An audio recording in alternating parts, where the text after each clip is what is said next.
Amerika Maliya Ministerligi 9 iyun payshanba kuni Amerikaning Uyg'ur va boshqa oz sonli millatlarga qaratilgan kishilik huquq dafsandichiligi sababli Xitoy Kompartiyasining 4 amaldori va atalmish Xinjiang jamoat xavfsizlik idorasiga embargo yurgizganligini e'lon qildi. Amerika Yer shari Magnitskiy qonuniga asosan embargo yurgizgan Xitoy amaldorlari Uyg'ur avtonom rayonlik partkom sekretari Chin Chango, Uyg'ur avtonom rayonining sobiq muavin sekretari Zhou Hailun, Jamoat xavfsizlik idorasining boshlig'i va sekretari Wang Mingshan va Jamoat xavfsizlik idorasining sobiq sekretari Hu Liujun qatorliqlardan iborat. Ministerlik mundaq dedi: Kishilik huquq dafsandichiligi keng ko'lamda xohlagancha tutib turish, shundaqla ig'ir jismoniy jihatdan xo'rlashni o'z ichiga oladi. Amerika Maliya ministri Steven Mnuchin jazo haqida to'xtalib mundaq dedi: Amerika barliq moliya kuchidan foydalanib, Sharq Turkiston va dunyoning boshqa joylaridagi kishilik huquq dafsandichiligi mas'ul kishilarni jazolashni qat'iy davomlashtirdi. Amerika Tashqi ishlar ministri Mike Pompeo yana Chin Chango, Zhou Hailun va Wang Mingshanga jazo cheklamasi qo'yilganligini e'lon qildi. Bu cheklama ular bilan ularning yaqin tuqqanlarining Amerikaga kirishini cheklaydi.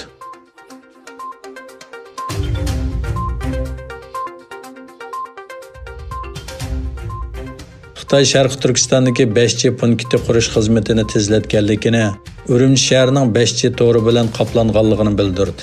Xitoyning organ to'ri Xinhua agentligining xabariga qaraganda, Urumchi aerodromi va yuqori sur'atli poyezd stansiyasi boshchiligida shahar ichidagi rayonlarning ko'pinchisida 5G bekat munori qurilgan. To'liq saqchi davlati bo'lgan Xitoy 2019-yildan boshlab 5G to'ri bilan yuqori texnika qurollarini ishlatib, Uyg'ur, Qozoq, Qirg'iz va boshqa musulmon turklarga bo'lgan besim va nazoratni kuchaytirib keldi. Bu ahvol xalqaro jamiyatning tanqidiga uchradi. Xitoy hukumatı oldin qayda bu turga 2 milliard yuan ajratganligini, bu yil bu rayonda 5G bekat munoridan taxminan 5000 ni quradiganligini e'lon qildi. Xinhua to'rining aytishicha, Urumchining muhim rayonlariga joylashgan 2379 bekat munorining 1861 bu yil Xitoy ko'chma xabarlash shirkati tomonidan yasalgan. Egilishicha, Sharq Turkistondagi 5G to'ri turi uchun Xitoy ko'chma xabarlash shirkati va birlashma xabarlash shirkatini o'z ichiga olgan 3 Xitoy telegraf shirkati birlashma to'xtam imzolagan.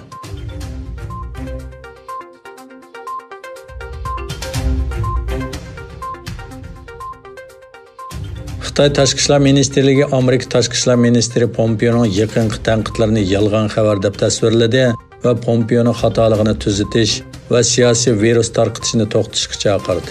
Xitoy Tashqi ishlar ministerligining bayonotchisi Zhou Lijuan Pompeoning yaqinda Xitoyning yangi tipdagi Wuhan virusi yuqumiga qarshi turish ko'rishini va davlatning boshqarish sistemasini tanqid qilganligini aytdi. Amerika Tashqi ishlar ministri Mike Pompeo yaqinda Trump hukumatining Dunyo sahiyat tashkilotidan chekinish qarorini qo'llab mundaq dedi: Dunyo sahiyat tashkiloti yana Xitoy Kompartiyasining bizning tunji voqeani aniqlashimizga yordam berolmaydi. Mike Pompeo payshanba kuni atdiganda o'tkazilgan silliq axborot yig'inida muxbirlarning savollariga javob berdi. Dunyo sahiyat tashkiloti davlatlarni yer shari xarakterlik yuqum ahvolidan ogohlantirish qatorliq asosiy vazifani o'rindayolmadi. Dunyo Xitoy yuqumida yanada mag'lubiyatini davomlashtirmoqda.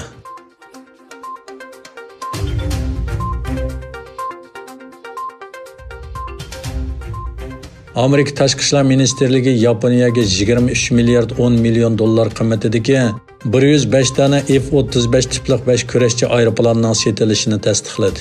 Amerika Davlat mudofaa bexatarlik hamkorlik organi bayonotida mundaq dedi: Tashqi ishlar ministerligi Yaponiyaga chet el harbiy setilishi ostida 23 milliard 11 million dollar qiymatidagi 105 dona F-35 birlashma hujum aeroplani va munosabatli uskunlarning setilishini tasdiqlashni qaror qildi.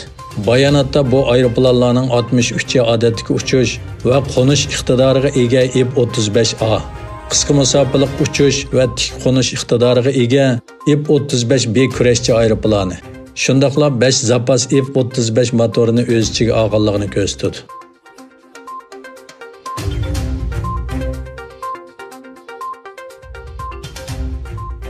Koreyaning poytaxti Seulning shahar boshlig'i Park Won yo'qolib ketib uzun o'tmayli jasadi tepildi.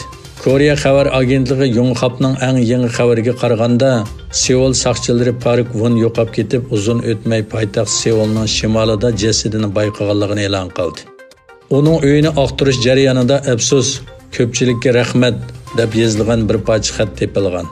Egilishicha, faoliyatchi kimligi bilan tonilgan sobiq shahar boshlig'i Von yaqinda bir ayol tarafidan jinsiy parokandichilik bilan ayblangan.